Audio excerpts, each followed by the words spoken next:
Right now, today, there are 9 resorts on the Queensland coast that were once luxury destinations sitting empty. I know that sounds insane for a coastline this valuable. It's not. Some have been abandoned for over 20 years. Others went dark as recently as 2016. The names on the ownership papers, a Hong Kong billionaire, a Chinese investment fund, an Australian tech family, a Japanese conglomerate, don't appear in any tourism brochure. And the Queensland government has had to go to court to take some of them back. This isn't one unlucky property. It's a pattern running from the tip of Cape York down to the Whitsundays and the Capricorn coast. Some of these resorts have been sitting derelict for over 20 years. Others went dark as recently as 2016 and still haven't switched the lights back on. Zillow won't list them. Realtor.com has nothing. The people who know the full story are the locals who watched the bulldozers stop mid-project, or the government lawyers who spent years in land court trying to take back a lease from an owner who did nothing with it. This is that story, 9 times over. There is exactly one point on mainland Australia that is further north than everywhere else. Cape York Peninsula, a jagged finger of land pushing up into the Torres Strait, surrounded by nothing except ocean, heat, and some of the densest tropical wilderness on the continent. Getting there in the 1990s was already an adventure in itself. Hours of corrugated dirt road through crocodile country and monsoon scrub. And yet, someone decided that was exactly the right place to build a luxury lodge. Pajinka Wilderness Lodge opened in the 1990s at the literal northernmost tip of mainland Australia, marketed to the kind of traveller who wanted the remoteness to be part of the experience. This wasn't a Whitsundays poolside operation. Pajinka was a different kind of pitch. Wilderness as luxury. The isolation was the selling point. Guests flew or drove in to sleep at the edge of the continent, wake up to the sound of the Coral Sea, and feel like they'd reached a place most people would never see. By any reasonable measure of location alone, that pitch was legitimate. What ended it wasn't the distance, it wasn't the logistics of supplying a remote property through wet season road closures, or the challenge of staffing a lodge at the top of Queensland. What ended Pajinka was a single fire in 2002. The lodge burned. And after the fire, the economics of rebuilding something that remote, coupled with the inherent fragility of a tourism business at the end of the world, proved too much. The property never reopened. The bush began doing what tropical bush does, moving back in, slowly and completely, with no regard for what had been built there. The silence that followed the 2002 fire lasted not months, not years, but 2 full decades. 20 years of jungle reclamation at the northernmost tip of mainland Australia. Vines over timber, roots through concrete. The Queensland heat and wet season working on the structure year by year, while the ownership question remained unresolved and the site remained inaccessible to the general public. That's not neglect in the usual sense. That's erasure. In 2019, the site was formally handed back to the Ingenu Aboriginal Corporation, the indigenous community whose ancestral country the lodge had been built on in the first place. That handback was significant. It was a formal recognition that the land belonged to the people who had lived on it for thousands of years before any luxury tourism operation was floated. But the handback didn't come with a rebuilding budget. As of the most recent reporting, the site remains in disrepair. What's harder to talk about than the fire and the ruins is the location itself. Cape York Peninsula is one of the most logistically hostile environments in Australia for any kind of built infrastructure. The wet season cuts road access for months. Cyclones come through. Resupply by sea or air is expensive at a scale that makes almost any tourism business model difficult to sustain. Pajinka wasn't just a victim of bad luck with a fire. It was always operating at the outer edge of what's commercially viable, in a location that offers almost no margin for error. What the Ingenu Aboriginal Corporation decides to do with the land now is their call, not the state government's, not a developer's, not a foreign investor's. After 2 decades of ruin and a handback that was years in coming, that's arguably where things should have been from the beginning. The northernmost point of mainland Australia is not a destination, it is a place. And the difference, in 2026, is finally being recognised in the ownership paperwork.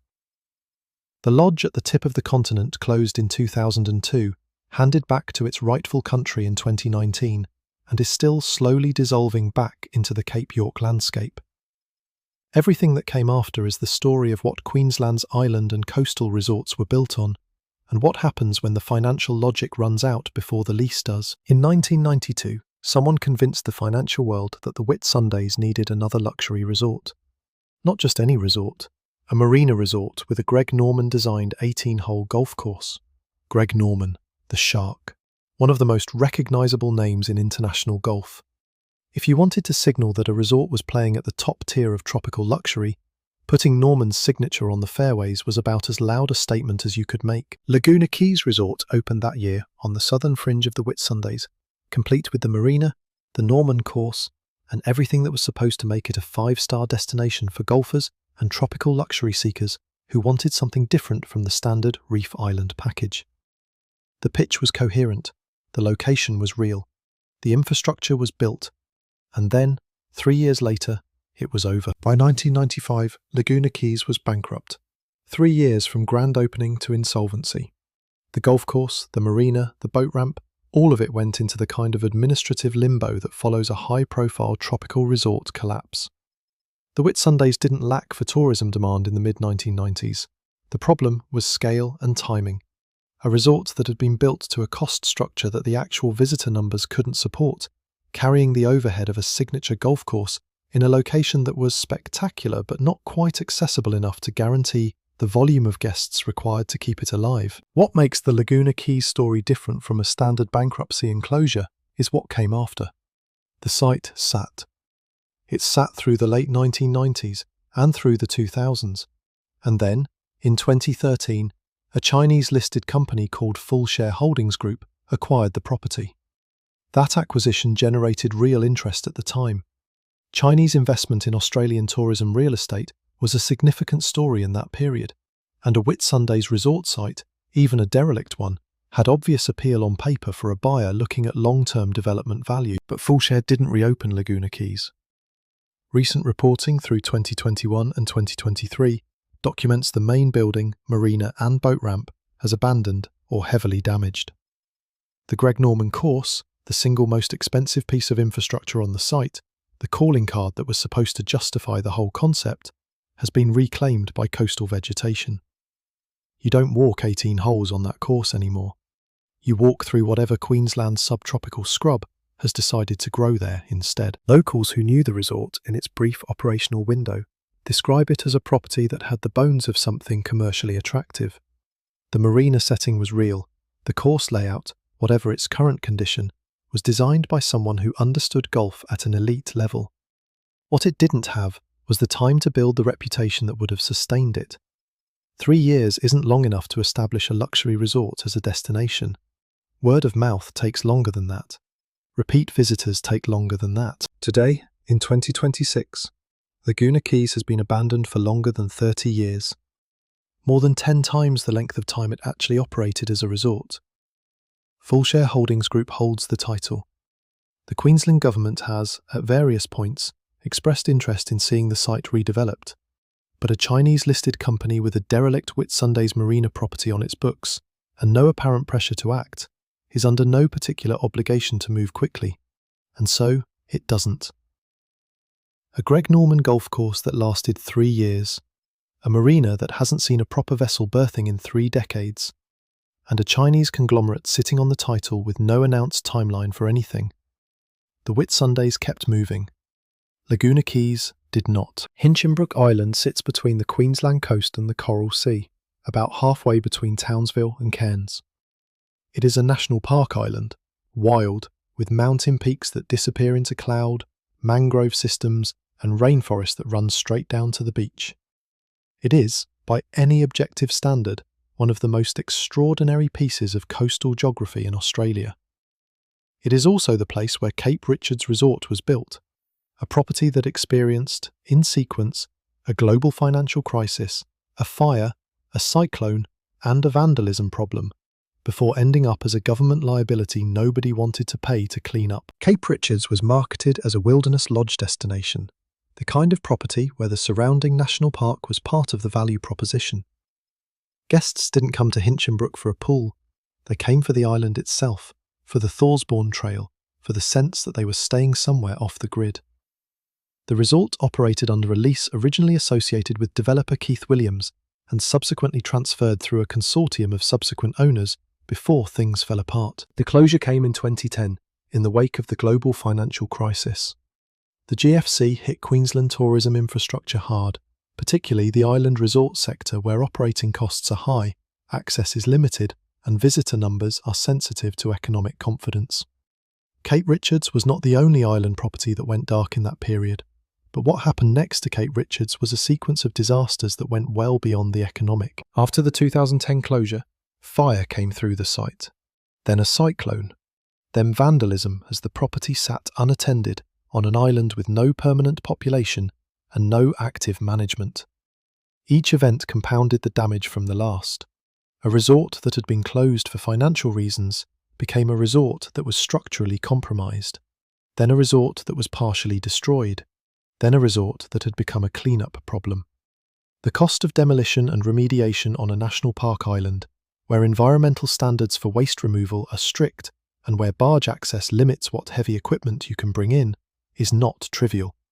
It is, in fact, the kind of cost that makes ownership of the site feel like a liability rather than an asset. The lease eventually reverted to the Queensland government. This is the outcome that follows when no private buyer sees sufficient upside to take on the remediation cost. The state inherits the problem by default. Hinchinbrook Island itself, as a national park, has continued to draw visitors through the Thorsbourne Trail and other access points. But the cape where the resort stood has remained off limits, not because it's protected wilderness, but because what's left of the built infrastructure is unsafe. 3 consecutive disasters, economic collapse, fire, cyclone, each arriving before the previous damage could be addressed. That's not a run of bad luck in any simple sense.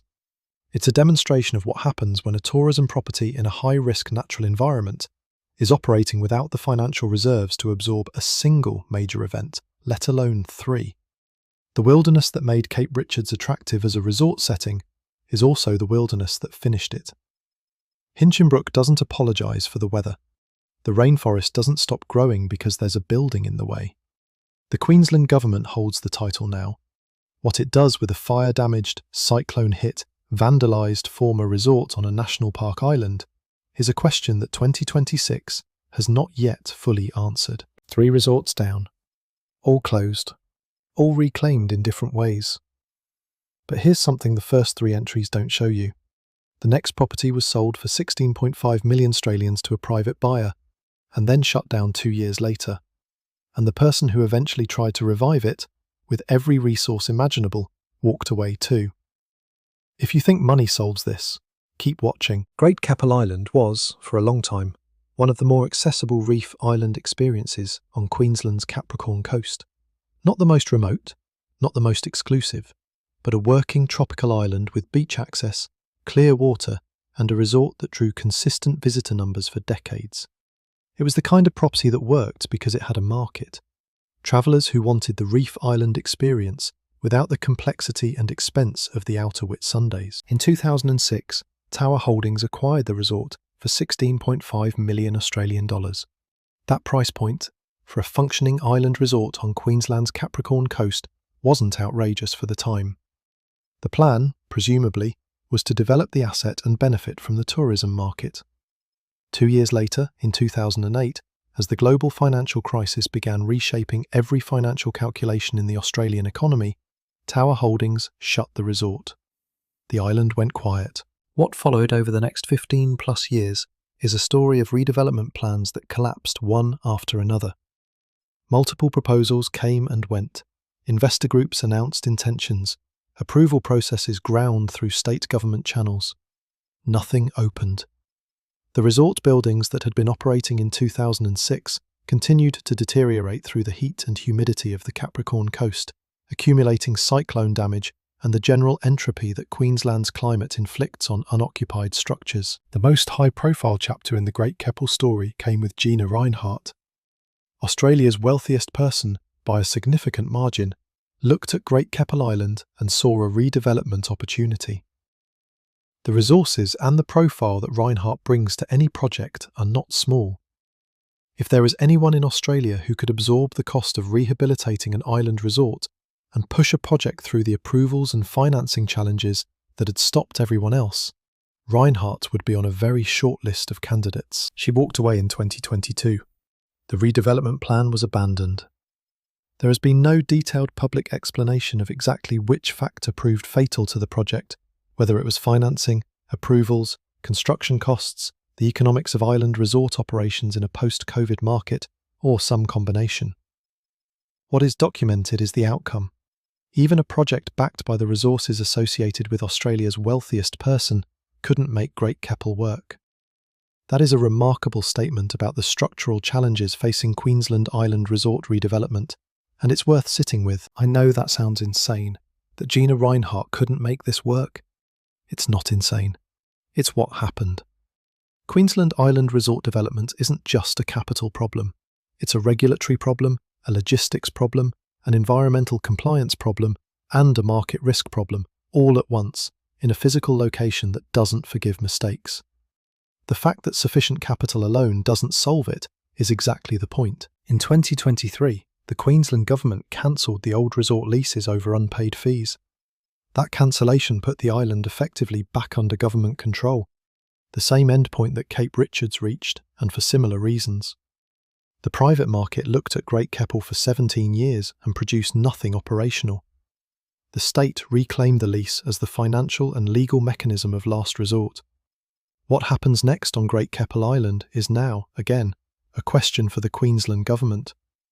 The island that defeated every redevelopment plan, including the one backed by Australia's wealthiest person, is now back where it started, in government hands, with the resort buildings still standing and still deteriorating, and no announced path to reopening. The Whitsundays have a very specific kind of appeal. Turquoise water, long white beaches, the kind of visual that ends up on the cover of international travel magazines. Brampton Island sat within that geography as a tropical showpiece, a resort island that offered the full Whitsundays experience to guests who could afford the transfer costs and the premium room rates that any island operation requires to cover its overheads. In 2010, United Petroleum acquired Brampton Island Resort for $5.9 million. United Petroleum is a fuel distribution company. It is not, by any ordinary description, a hospitality operator. The acquisition raised eyebrows, but the figure, $5.9 million for a Whitsundays Island resort, was low enough that the development logic, if executed competently, made some financial sense. A petroleum company with capital and the willingness to operate outside its core sector, buying a tourism asset at a low price point and developing it for the luxury market. That's not an inherently ridiculous idea. The resort closed in 2011, and then Cyclone Yassi arrived. Yassi was one of the most powerful cyclones to make landfall in Australian recorded history, and it hit Queensland's island tourism infrastructure with devastating effect. Brampton Island, already closed, took severe physical damage. The storm that hit a functioning resort would have been bad enough.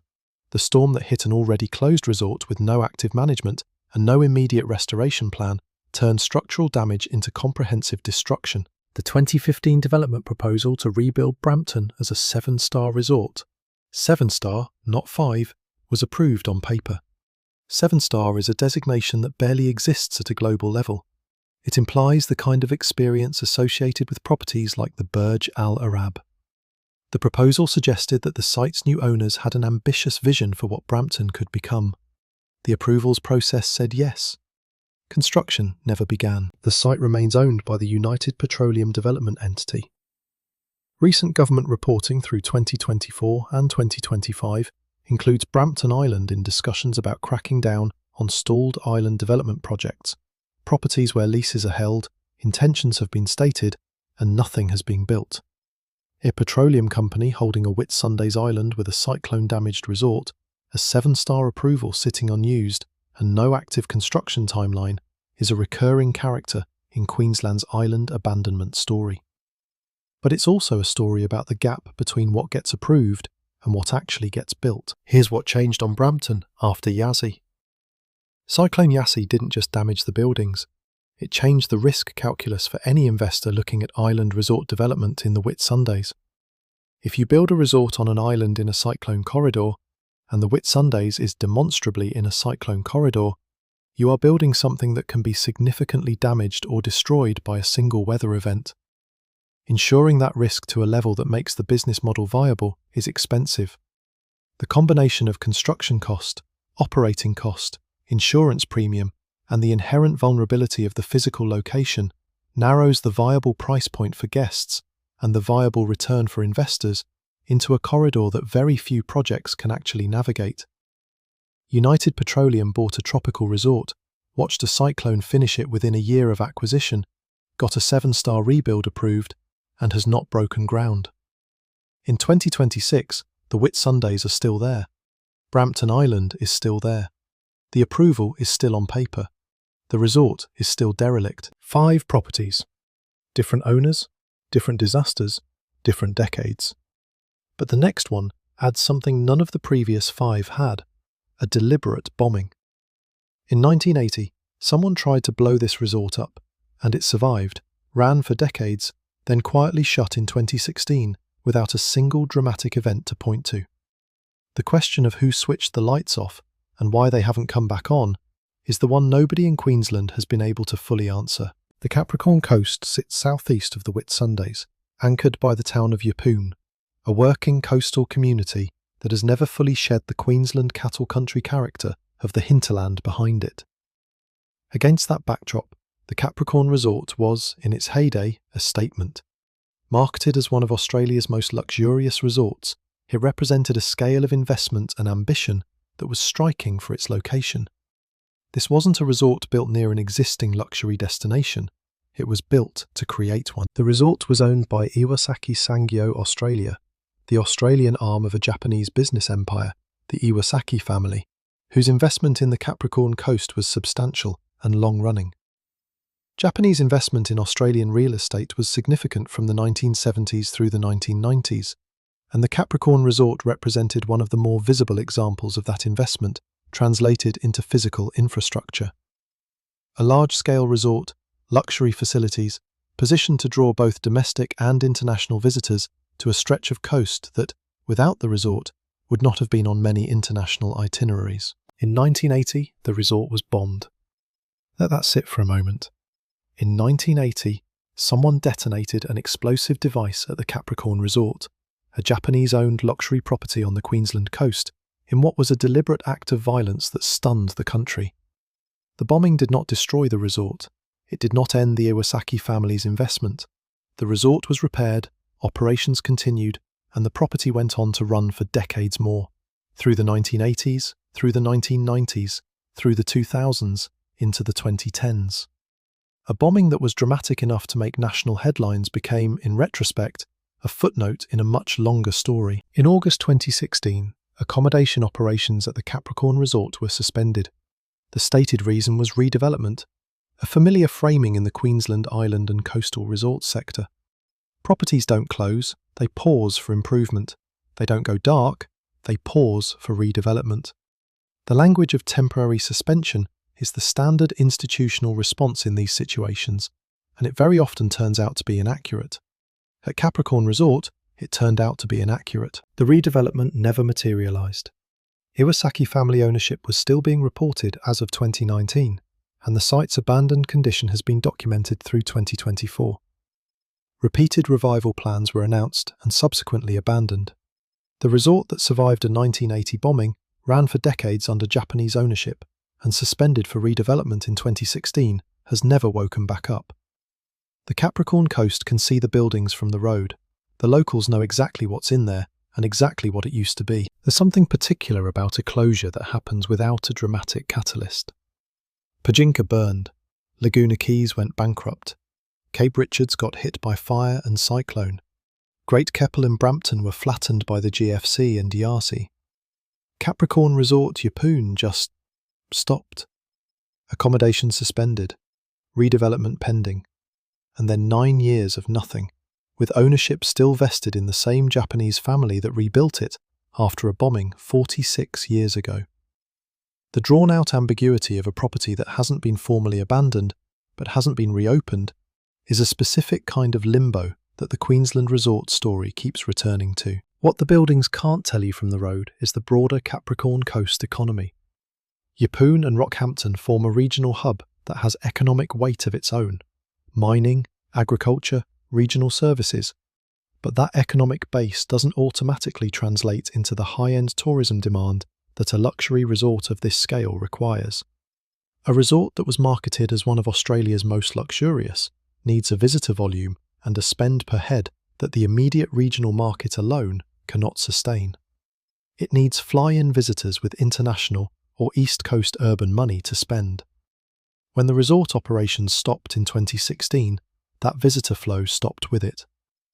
Bombed in 1980, rebuilt, ran for 36 years, suspended in 2016, unreopened in 2026. The Iwasaki family's Capricorn Coast investment is still sitting there. The buildings are visible, the lights are off. There is a category of Queensland abandonment story where the physical collapse of the resort is almost secondary to what happens in the ownership and legal aftermath. Double Island Resort is the clearest example of that category. What happened to the buildings after Cyclone Yazzie in 2011 is not the most remarkable part of this story. What happened in a Queensland land court in 2024 is Double Island was sold as a secluded luxury escape, a private island experience on the Great Barrier Reef for high-end visitors who wanted real seclusion combined with the service standards of a premium resort. The geographic setting was legitimate. Access was limited enough that the island felt remote while still being operationally reachable. Cyclone Yazzie in 2011 closed the property, and the slow collapse into ruin began. In 2012, Hong Kong businessman Benny Wu acquired the tourism lease. Wu's acquisition came with the same promises that characterise most of Queensland's island resort lease transactions in the post-cyclone period: redevelopment, investment, restoration. A Great Barrier Reef island with an existing tourism lease is not a trivial asset.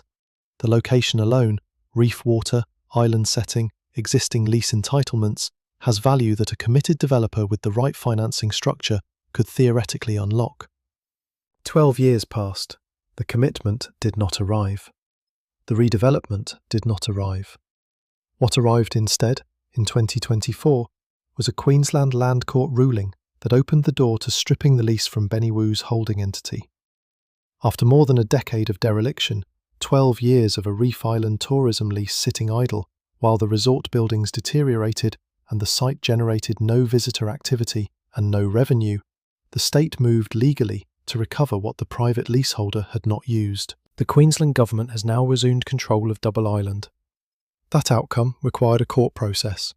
It required the state to build a legal case that the lease conditions had not been met, pursue that case through the Queensland Land Court system, and wait for a ruling that allowed the lease to be stripped. None of that is quick.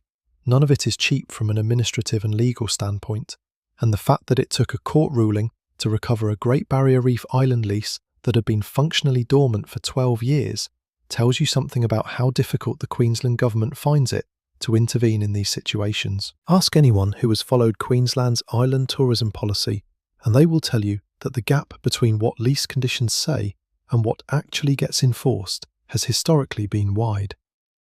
Lease agreements typically include development timelines, operational requirements, and penalties for non-compliance. The fact that a Hong Kong businessman could hold a Great Barrier Reef tourism lease for 12 years without triggering a successful state intervention until 2024 suggests that those enforcement mechanisms have not historically been applied with urgency. The honest complication on Double Island is that the 2024 Land Court ruling and the state's resumption of control doesn't automatically resolve what happens to the site. The Queensland government now holds the lease on an island where the resort buildings have been derelict since 2011.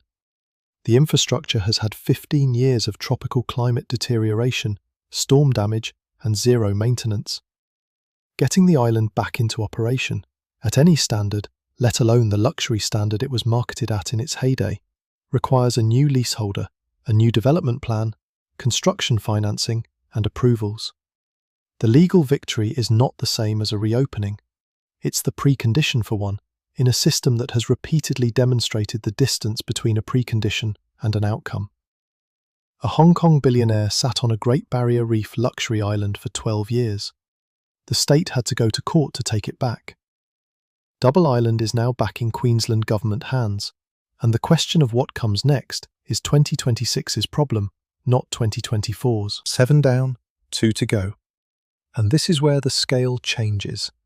The last two properties aren't just bigger resorts. They're the ones where the ownership story is most visible, most recent, and most unresolved.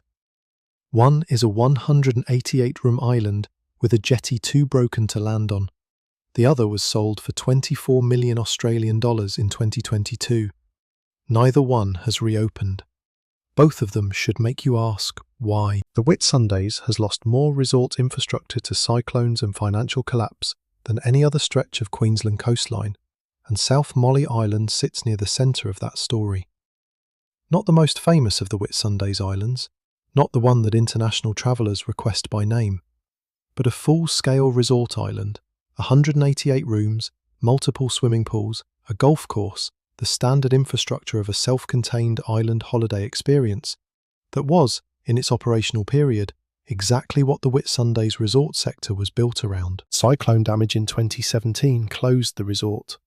The buildings that had housed 188 rooms, the pools, the golf course clubhouse, the dining facilities, all of it went into the post-cyclone limbo that Queensland island tourism knows well by this point in our list.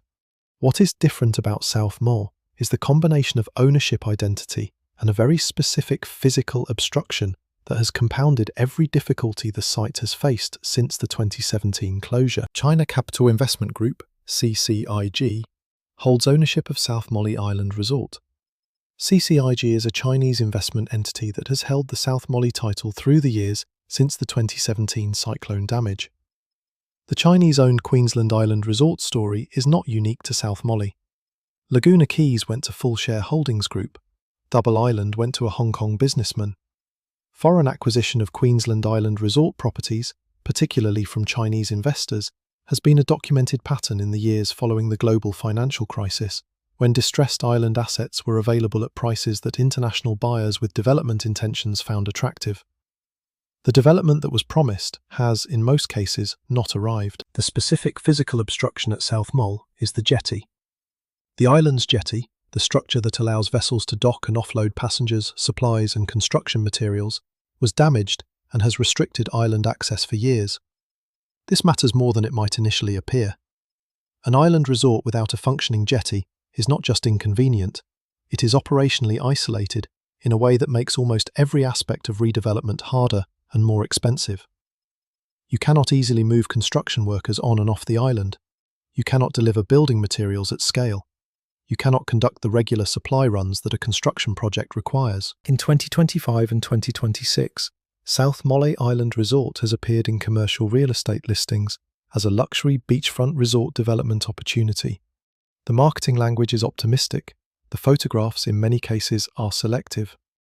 The reality that the buildings themselves are abandoned, that the jetty remains a problem, and that CCIG has held the title since the 2017 closure without returning the property to operation is not typically the lead paragraph of a development opportunity listing. Locals on the mainland Whitsundays, who can see the island from the water, know the story. They've watched the 188-room resort sit dark for nearly a decade. They've seen the development listings come and go. They've heard the announcements. The jetty is still broken. The buildings are still empty. The Chinese investment group still holds the title. And the Whitsundays tourism market, which recovered strongly after COVID and is operating with real visitor demand in 2026, is absorbing that demand through other properties while South Mole sits. The broader pattern here is one that the Queensland government has begun to address more actively in recent years, with reporting through 2024 and 2025 documenting a government crackdown on stalled island development projects. South Mole is named specifically in that context, a 188-room island resort sitting derelict under foreign ownership for 9 years, with a broken jetty as the most visible symbol of arrested redevelopment, is exactly the kind of case that government pressure is designed to move. Whether that pressure produces a result, a sale, a new development commitment, a lease cancellation, is the question that South Mole's 2026 story is still answering. 9 years after the cyclone, 188 rooms, multiple pools, a golf course, a broken jetty, a Chinese owner, and commercial real estate listings describing it as an opportunity while the buildings rocked behind the marketing copy. South Mole Island is not abandoned in the way that Pajinka or Laguna Keys is abandoned, it is theoretically for sale, theoretically being developed, theoretically on the verge of transformation. Theoretically has been doing a lot of heavy lifting on that island since 2017. Dunk Island was a different kind of Queensland resort story from the beginning. Not an outer reef island, accessible only by seaplane or expensive catamaran transfer. Not a property built for a niche luxury market willing to pay a premium for extreme remoteness. Dunk was a full-service resort island, 160 rooms, a 9-hole golf course, multiple restaurants, tennis courts, a day spa, positioned off the coast between Townsville and Cairns, visible from the mainland, accessible by a short ferry ride, and operating at a volume and scale that made it a real anchor of the far north Queensland tourism economy. It was that scale, 160 rooms, every amenity a mainstream luxury traveller expected, that made Dunk a reliable destination for decades. It wasn't exotic in the way that Cape York was exotic. It wasn't elite in the way that a 7-star proposal implies elite. It was the kind of resort that families booked, that couples chose for anniversaries, that corporate groups used for retreats. It worked because the market for it was broad, and the access was easy enough that the island didn't carry the logistical penalty that more remote properties face. Cyclone Yasi in 2011 closed Dunk Island Resort. Yasi's path through far north Queensland was devastating across the board, and Dunk took significant physical damage. The 160-room resort went dark. The golf course, the restaurants, the tennis courts, the day spa, all of it was shuttered, and the familiar post-cyclone ownership and redevelopment question began. The first major attempt at a formal resolution came in 2019, when a deal with Mayfair 101, a Brisbane-based investment firm, valued at $31.5 million Australian dollars, was announced, and then collapsed. Mayfair 101 subsequently became the subject of Australian Securities and Investments Commission action related to its broader fundraising operations, and the Dunk Island deal never closed. A $31.5 million resort sale that didn't happen is a significant number in the context of Queensland island tourism. It represents the kind of transaction that would have brought a well-capitalised buyer and the prospect of real redevelopment to the table. Instead, it became another chapter in the record of Dunk Island plans that didn't deliver. In 2022, Annie Cannon-Brookes bought Dunk Island. The name requires context for anyone outside the Australian business conversation. Annie Cannon-Brookes is the wife of Mike Cannon-Brookes, co-founder of Atlassian, the enterprise software company, and one of Australia's wealthiest individuals. The Cannon-Brookes family has a public profile associated with environmental investment, renewable energy advocacy, and high-profile asset acquisition. The purchase price was around $24 million Australian dollars for the freehold island, that is, not a lease, not a tourism development right, but ownership of the island itself. I know what you're thinking. If a tech billionaires family bought the island for 24 million Australian in 2022, why isn't it open? That is exactly the right question. And the answer, as of 2026, is that it's complicated in ways that money alone doesn't immediately resolve. The 160-room resort complex has been derelict since 2011. 15 years of tropical climate, cyclone damage, and zero maintenance have done significant work on those buildings. The cost and complexity of a full resort rehabilitation, structural, environmental, regulatory, operational, is substantial even for a buyer with significant personal wealth. What the Cannon-Brookes acquisition has produced, as of 2025, is a campground and one restaurant operating on the island. That is a partial reopening. Visitors can get to Dunk Island, camp, eat at the open restaurant, and experience the island itself, which, stripped of the resort infrastructure, is still beautiful. The beach is still there. The reef water is still there.